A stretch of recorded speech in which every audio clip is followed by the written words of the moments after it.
বন্ধুরা, আজকের এই ভিডিওতে আমরা কথা বলবো এমন একটি ব্যবসা নিয়ে যা কখনো বন্ধ হয় না, বরং সময়ের সঙ্গে আরও চাহিদা সম্পন্ন হয়ে ওঠে। আর সেটি হলো ফলের ব্যবসা। ফল মানুষের দৈনন্দিন জীবনে অপরিহার্য অংশ। গরমে ঠান্ডা তরমুজ, বর্ষায় আম বা লিচু, আর শীতকালে কমলা বা আপেল। প্রতিটি মৌসুমে ফলের আলাদা রাজত্ব। তাই আজ আমরা জানব ফলের ব্যবসায় কিভাবে লাভ হয়, কেমন মূলধন লাগে, কোথায় ঝুঁকি, আর কিভাবে ঝুঁকি কমিয়ে নিজের ব্যবসাকে সফল করা যায়। ফলের ব্যবসা আসলে কি? ফলের ব্যবসা বলতে বোঝায় স্থানীয় বা আমদানিকৃত ফল ক্রয় করে তা খুচরা বা পাইকারি বিক্রি করা। কেউ বাজারে দোকান দেয়, কেউ ভ্যান বা ঠেলাগাড়িতে বিক্রি করে, আবার কেউ অনলাইনেও সেল করে ডেলিভারি দেয়। এই ব্যবসার সবচেয়ে বড় সুবিধা হলো চাহিদা সবসময় থাকে।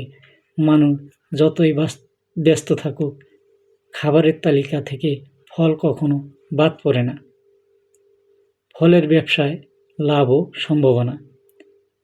ফলের ব্যবসা একটি অতি উচ্চ চাহিদা সম্পন্ন ব্যবসা, যেখানে লাভের পরিমাণ নির্ভর করে ক্রয় মূল্য, বিক্রয় মূল্য, মৌসুম এবং সংরক্ষণের উপর। গড়ে একজন খুচরা ফল ব্যবসায়ী দিনে 5 থেকে 20,000 টাকায় বিক্রি করতে পারে। লাভের হার সাধারণত দেশি মৌসুমি ফলের ক্ষেত্রে 20% থেকে 30%, বিদেশি বা আমদানিকৃত ফলের ক্ষেত্রে 15 থেকে 25%, পাইকারি বিক্রয়ে 10 থেকে 15% নেট লাভ হতে পারে। উদাহরণ হিসেবে ধরা যাক, আপনি যদি একদিনে 10,000 টাকার ফল বিক্রি করেন, তাহলে কমপক্ষে 2,000 টাকা পর্যন্ত লাভ হতে পারে। আর ব্যবসা যদি নিয়মিত হয়, তাহলে মাস শেষে 50 থেকে 1 লক্ষ টাকার নেট লাভ করা একদম সম্ভব। কত মূলধন লাগবে? মূলধন নির্ভর করে আপনি কোন স্কেলে ব্যবসা শুরু করতে চান তার উপর। ছোট পর্যায়ে স্টল বা ভ্যানে বিক্রি 15 থেকে 30,000 টাকা পুঁজি হলেই চলবে। মাঝারি পর্যায়ে ছোট দোকান বা মার্কেটে 50 থেকে 1.5 লক্ষ টাকা হলে মোটামুটি ব্যবসাটা দাঁড় করানো যায়। বড় পর্যায়ে পাইকারি বা কোল্ড স্টোর সহ 3 লক্ষ থেকে 10 লক্ষ টাকা পর্যন্ত মূলধন বা পুঁজি লাগবে। এখানে খরচের মধ্যে পড়বে ফল কেনার খরচ, দোকান ভাড়া, ফ্রিজ বা কোল্ড বক্স, ওজন মাপার যন্ত্রপাতি, প্যাকেজিং খরচ, শ্রমিকের বেতন, ট্রান্সফার ও নষ্টের হিসাব। কোন ফল বিক্রি করলে বেশি লাভ হয়? বাংলাদেশে মৌসুমি ফলের বাজার অনেক সমৃদ্ধ। সঠিক সময়ে সঠিক ফল বেছে নিতে পারলে লাভ অনেক গুণ বেড়ে যায়। যেমন মৌসুমি ফলের লাভের হার গ্রীষ্ম আম, লিচু, তরমুজ, কাঁঠাল 25 থেকে 30, বর্ষা কলা, আনারস, পেয়ারা 20 থেকে 25%, শীতে আপেল, কমলা, আঙ্গুর, মাল্টা 15 থেকে 20%, সারা বছর কলা, আপেল, ড্রাগন ফল 15 থেকে 25%। এছাড়াও বিদেশি ফল যেমন কিউই, পেয়ারা, ড্রাগন ফল, অ্যাভোকাডো বিক্রি করলে ভালো দাম পাওয়া যায়, বিশেষ করে শহরাঞ্চলে। সরবরাহ ও সংরক্ষণ ব্যবস্থা।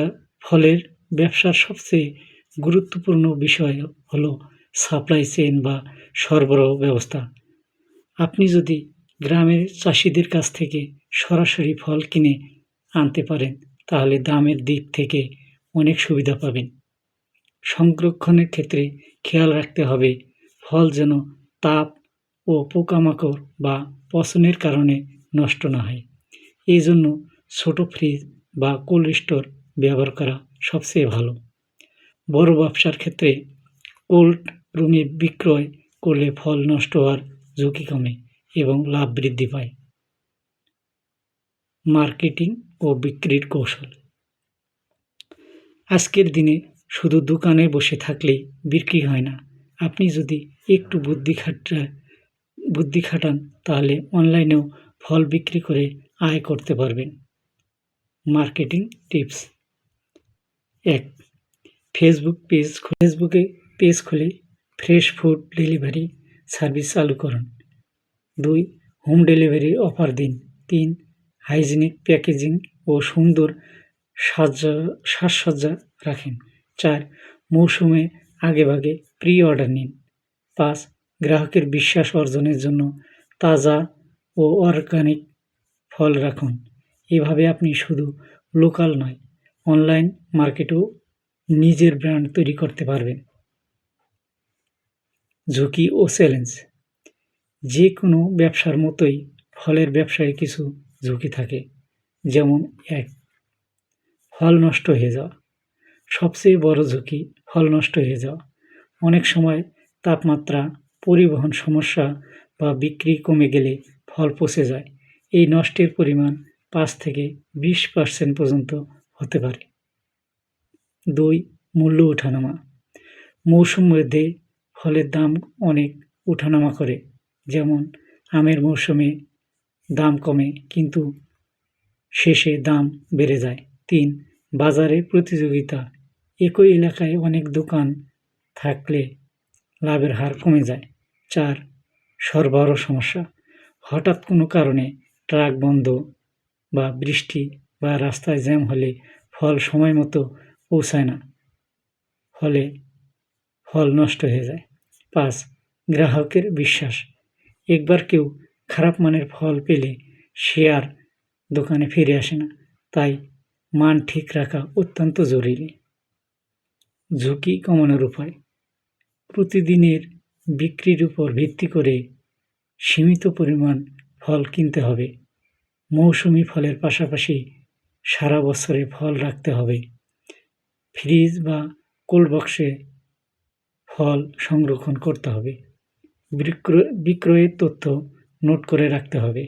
কোনো ফল বেশি বিক্রি হচ্ছে সেটা বুঝে নিতে হবে এবং নোট করে রাখতে হবে। সেই পরিমাণ ফল ক্রয় করতে হবে। গ্রাহকের বিশ্বাস অর্জনের জন্য ফল পরিষ্কার করে বিক্রি করতে হবে। সোশ্যাল মিডিয়ায় ভালো রিভিউ পাওয়ার চেষ্টা করতে হবে। ভবিষ্যৎ সম্ভাবনা। বাংলাদেশে স্বাস্থ্য সচেতন মানুষের সংখ্যা বেড়ে চলেছে। সবাই এখন ফাস্টফুডের বদলে এখন ফল খেতে চায়। এছাড়া অনলাইন ফল ডেলিভারি সার্ভিসও এখন খুব জনপ্রিয়।